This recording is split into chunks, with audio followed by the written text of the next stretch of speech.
I'm really grateful to speak at this terrific conference. So what precision holography will mean for me is an agreement between an AdS CFT result, it'll be calculations of the free energy of certain theories. As an AdS CFT result, it's valid at, It's valid at large N and strong coupling, and it must agree with a gauge theory computation of the same quantity by the method of supersymmetric localization and in the same limit. And the match should occur as a function of the field theory parameters. And I should say that when supersymmetric localization applies, it allows you to go well beyond the usual impotence of strong coupling methods in quantum field theory. Now, the literature shows a growing number of papers which could fall within this category, but I've been quite specifically asked to talk about the two I know best. The first is the gravity dual on the three-sphere of ABJM theory, perturbed by mass terms for its chiral matter fields. Mass perturbations, of course, break conformal invariance.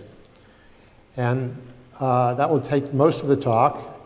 A shorter time, unfortunately, will be devoted to the second project, the gravity dual on S4 of n equal 2 star theory. N equal 2 star means n equal 4 Yang-Mills, broken down to n equal 2 by mass terms for the hypermultiplet. And I've had a terrific set of collaborators. In both cases, we calculate the free energy as a function of the mass parameters, and we agree perfectly with the quantum field theory. So, especially because there's students present, let's review quickly the basic ideas of AdS CFT. You have a gravity dual and the boundary gauge theories, the opposite sides of the duality. Global symmetries must match between those two sides. There is a map between classical fields of the gravity theory and composite operators in the field theory. What you try to find is a classical solution of the gravity dual, which has a asymptotically anti-de Sitter metric and other fields involved in this RG flow. The other fields for us will be scalars.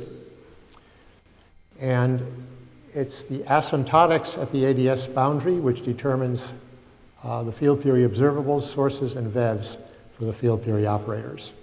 And you calculate those field theory observables from the on-shell action of the gravity dual, which is the bridge to quantum field theory. Unfortunately, this is infinite.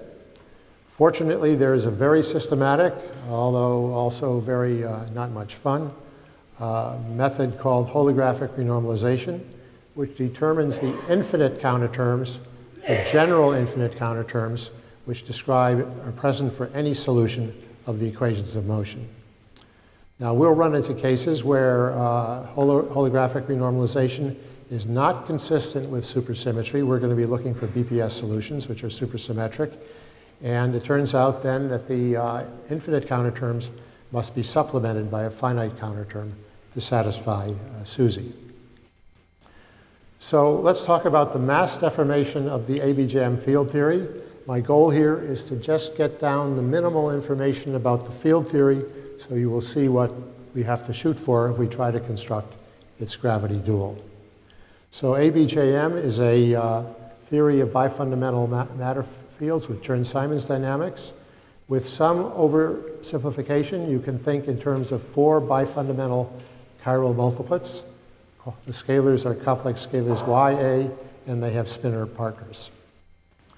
To display the perturbing Lagrangian, the mass term, on the three-sphere of radius A, it's convenient to use 3 traceless diagonal 4x4 matrices. Each of them defines a conserved U1 current, or U1 charge, in the deformed theory.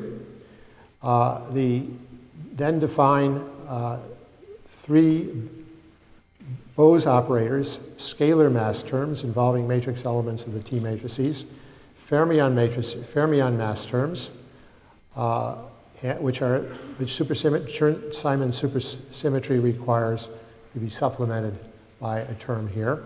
The scalar mass terms have scale dimension 1 in 3 space-time dimensions. They're parity even. the fermion mass terms have scale dimension 2, and they are pseudoscalar. And I should say what I mean by this chi tilde notation. We'll be doing Euclidean supersymmetry. We're doing supersymmetry on spheres. And in Euclidean supersymmetry, you have to suspend the usual conjugacy relations which hold in the Lorentzian sector. So we use y tilde to indicate the formal conjugate, complex conjugate of the field y.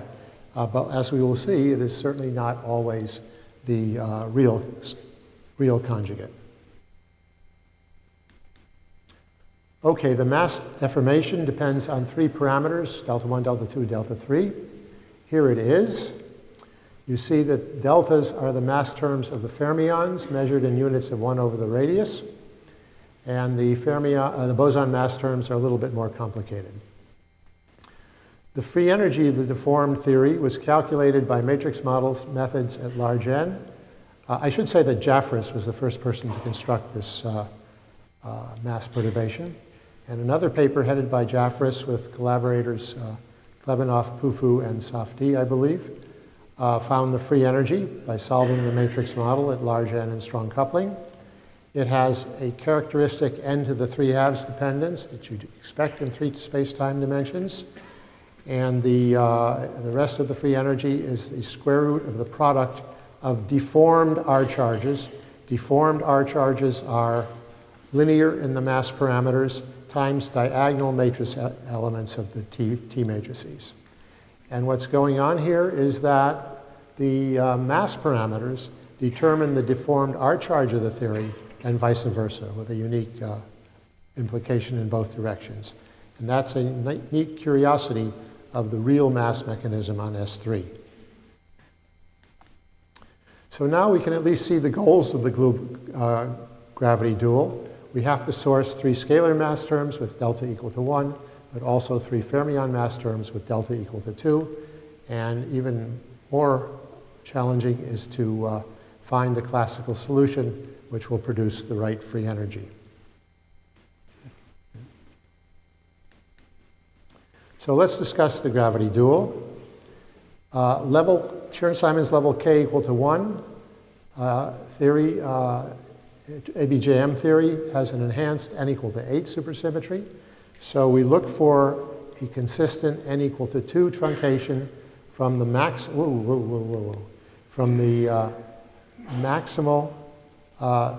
gauged n equal 8, d equal 4 supergravity theory, the ancient and honorable theory of DeWitt and Nicolai, and the father of much work on, the parent of much work on holography.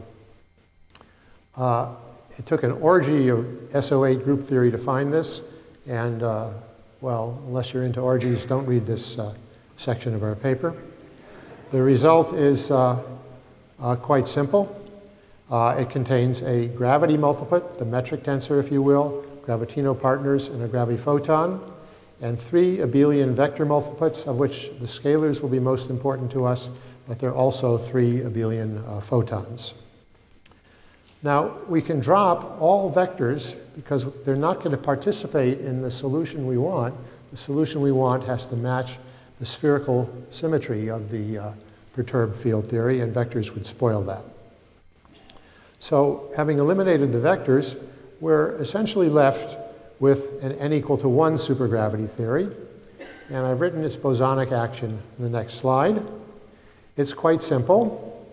The scalar kinetic term consists of, it's a Kähler sigma model on 3 independent copies of the Poincare plane, Poincare disk, I should say, in this parameterization. And the potential gives the conformally coupled mass measured in units of the AdS scale. The value is -2 in AdS 4. Now, if we really have an n equal 1 supergravity theory, the potential should be related to a holomorphic superpotential by this standard formula, which you can find in textbooks. And I'd be happy to suggest a certain textbook.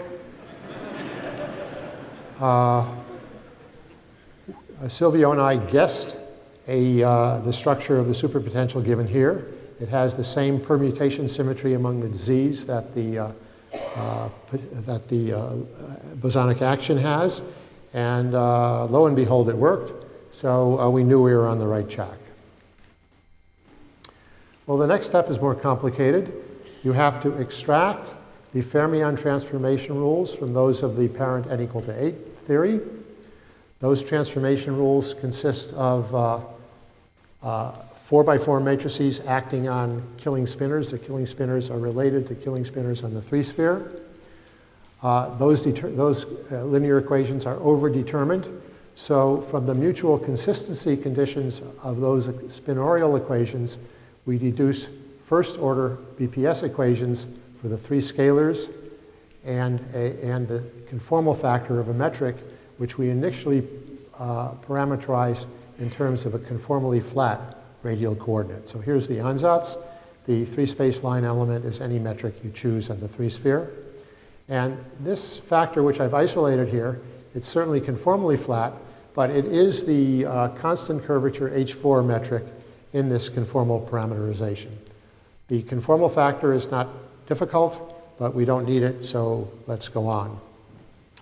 I do want to write down the very simple formulas for the scalar field and its formal conjugate.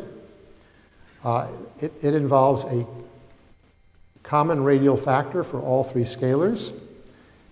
It's smooth. The geometry is smooth and non-singular. It depends on these 3 constants, C1 and C2 and C3. And here we see, with the expectation from Euclidean supersymmetry, that the Z fields, which are linear in the C parameters, certainly cannot be, under general conditions, the complex conjugate of the formal conjugates, Z tilde fields. Now, just to be sure that we're right, we check that the BPS solutions imply the Lagrangian equations of motion of the theory, and we find killing spinors. So we now have to extract the physics. We change to the usual radial coordinate, r, with a boundary at infinity, and with a scale factor growing like the exponential e to the 2r at large r. We note that the boundary behavior of the scalars is a superposition of 2 falling exponentials, where the coefficients are now known functions to us of the C parameters. Now, a puzzle occurs immediately, because in the usual AdS CFT dictionary for bulk dimension 4, which we're in, e to the minus r is the source rate for a delta equal 2 operator, and e to the minus 2r is its VEV rate. But somehow we need to source not only the 3 delta equal 2 operators, we have to source the delta equal to 1 bosonic mass terms. The resolution comes from the fact that minus 2 lies in the narrow range above the ancient and also honorable BF bound that Bright, Lohner, and I found long ago in our work on AdS field theory in the 1980s.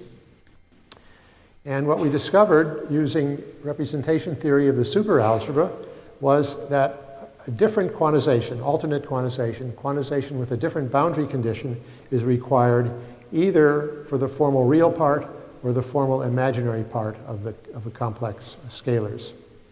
And when you apply alternate quantization, this term, which was a VEV for dimension 2, becomes a source for dimension 1. So we have to decide between these 2 possibilities. Well, I've already said that OF and certainly Z minus Z tilde, you think Z equal A plus IB in the Weston-Needle model. The difference, A minus IB is a pseudo, Z minus Z tilde is a pseudoscalar B.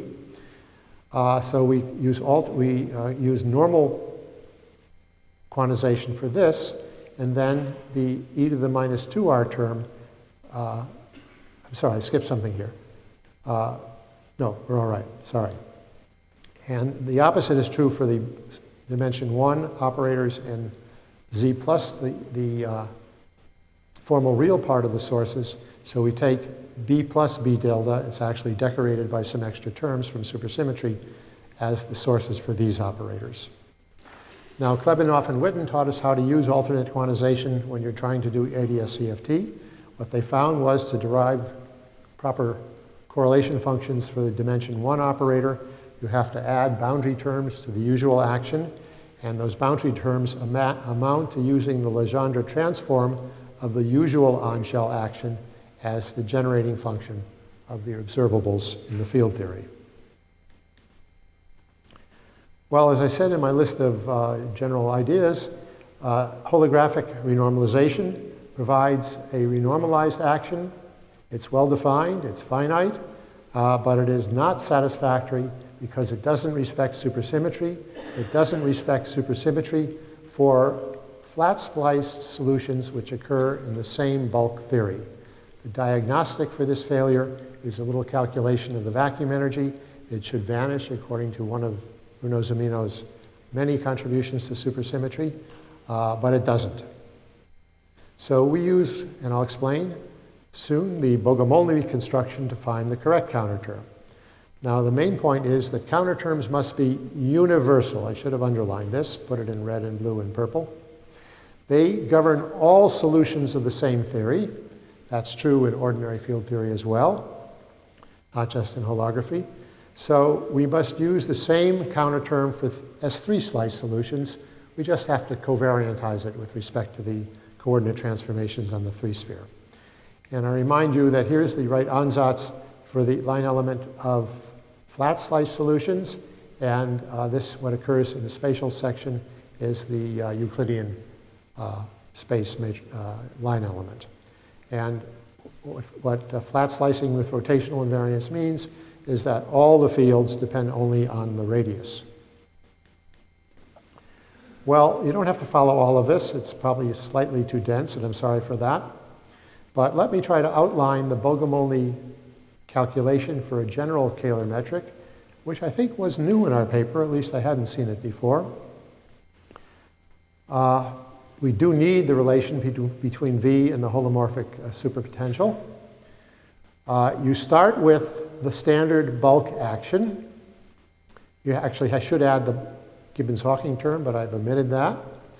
By very simple manipulations, principally using integration by parts, you can write it as a sum of quadratic factors, which are first-order differential operators, involving the derivative of this scale factor and the derivative of the scalars. And there is this extra surface term generated by partial integration. Well, the action is stationary if these linear factors vanish, and that defines the flat space BPS equations, first-order BPS equations for flat-sliced solutions. W tilde is a slightly complicated quantity, and we don't need it. And it's the Kähler covariant derivative of the superpotential. Now, its supersymmetry is not quite ensured yet because this term will contribute to the boundary stress tensor and to the vacuum energy. So you must cancel the counter term directly by adding what I call S SUSY here, the supersymmetric counter term predicted by the Bogomolny analysis for flat sliced walls. And it's evaluated at the cutoff, which occurs at large R. Okay. Now, the Bogomolny calculation is exact for large R, for flat slice solutions. I'm sorry. It's exact for flat slice solutions. So this S SUSY contains the infinite counter terms which match those of the coming from holographic renormalization. At least the match occurs when you put in the asymptotics of the fields. But it also contains a finite term left over, and I've written that finite term here.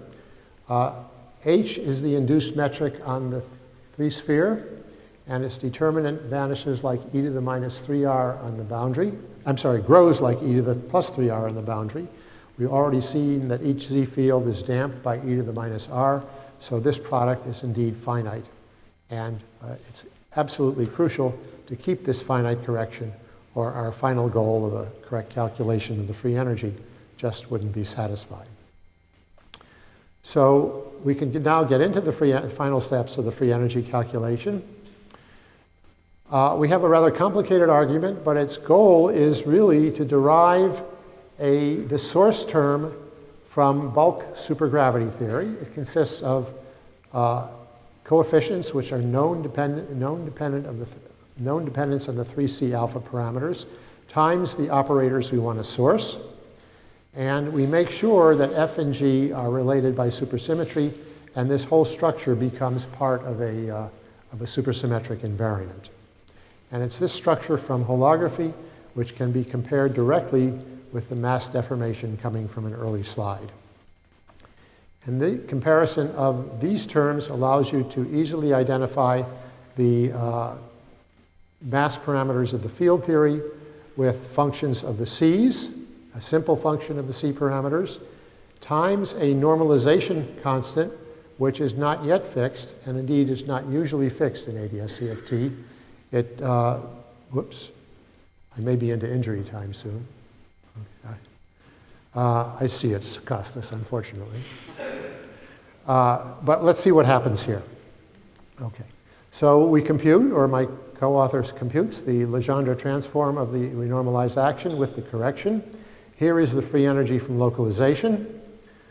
The constants, an earlier AdS CFT calculation shows that these constants match. You find the right, well, you already knew the right n to the 3/2 dependence. And this is what we want to match with these two calculations. You have to substitute these deformed R charges and insert the deltas as functions of the 3Cs. And for a general value of S, you find a square root of a rather large rational mess. But exactly for the nice value, n equal to 1/2, the argument of the square root becomes a perfect square. And that is our goal in the first part problem we started. Now let me try to get a certain distance into the second problem we traced. We treated n equal 2 star on S4. If you find, as Pilch and Warner did quite a long ago, well, I'm sorry, as was known for a long time from the field theory, on S4, it's just a standard supersymmetry mass term, linear in the fermion mass, quadratic in the boson mass. But Pastun taught us that if you want supersymmetry on S4, you require a third operator. Its constant in front is Im over 2a, a being the radius of the sphere, and it's times the real part of z1 squared plus z2 squared. The history of this problem is that Pilch and Warner long ago found a truncation of the maximal 5-dimensional supergravity theory with two scalars dual to the operators of mass terms on R4. They constructed a flat-sliced RG flow. Pastun not only constructed the mass perturbation, it's much more important that he showed us how to apply localization, finding a matrix model. They found the matrix model was solved at large R by a paper involving Buchel and 2 collaborators. Here is the result. The presence of Euler's constant suggests scheme dependence, and we have a more complete argument in our paper that to reach a scheme-independent quantity, you've got to take 3 or more derivatives of the free energy with respect to the parameter Ma. So this is what holography has to aim for. Well, we are motivated by still another paper of Buchel. He found a solution with S4 slicing, somehow involving only the 2 Pilch-Warner scalars, but it failed to match this quantity, and he speculated about failure of holography. And we knew more or less immediately, or we guessed more or less immediately, that the problem was that the gravity dual on S4 requires a third operator, the source, Pastun's extra mass term. So we found a truncation with 3 scalars which do the right thing. We extracted the BPS equations for the 3 scalars and the scale parameter of spherically sliced solutions. Okay. We were not able to find an analytic solution, so what we did was the following. We found an asymptotic solution at large R by postulating an exponential series and falling exponentials and power-corrected exponentials. We found that the scalars and the scale factor depended on 2 independent parameters, a source parameter mu roughly, and a VEV parameter V. We then analyzed regular solutions at small distance, And we found that the four fields, same four fields, depended only on one parameter. And therefore, a smooth solution which interpolates from the IR to the UV will implicitly determine V as a function of mu. And from a very accurate numerical solution, we found a very simple parameterization. There is a finite mass term coming from the Bogomolny procedure, which is required to get supersymmetry right for the Pilch-Warner truncation of our three-field system.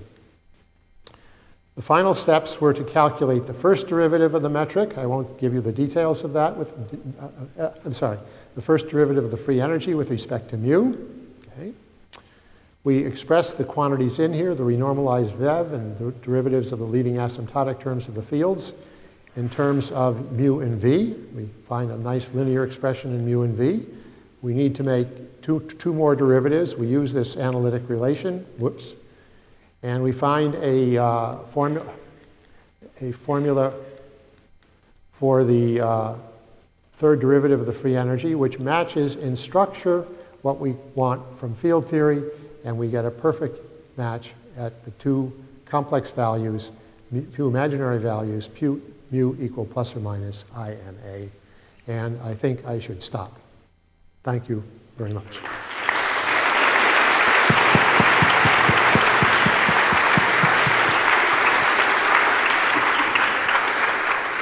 So there's time for a couple of questions. Do you? Yes, Massimo.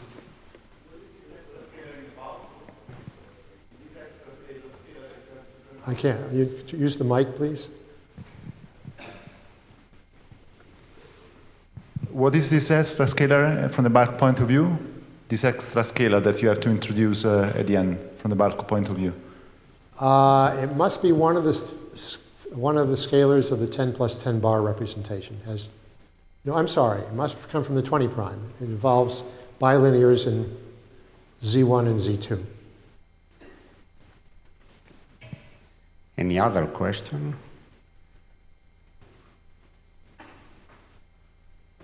No? Well, so let's thank again Dan. Thank you very much.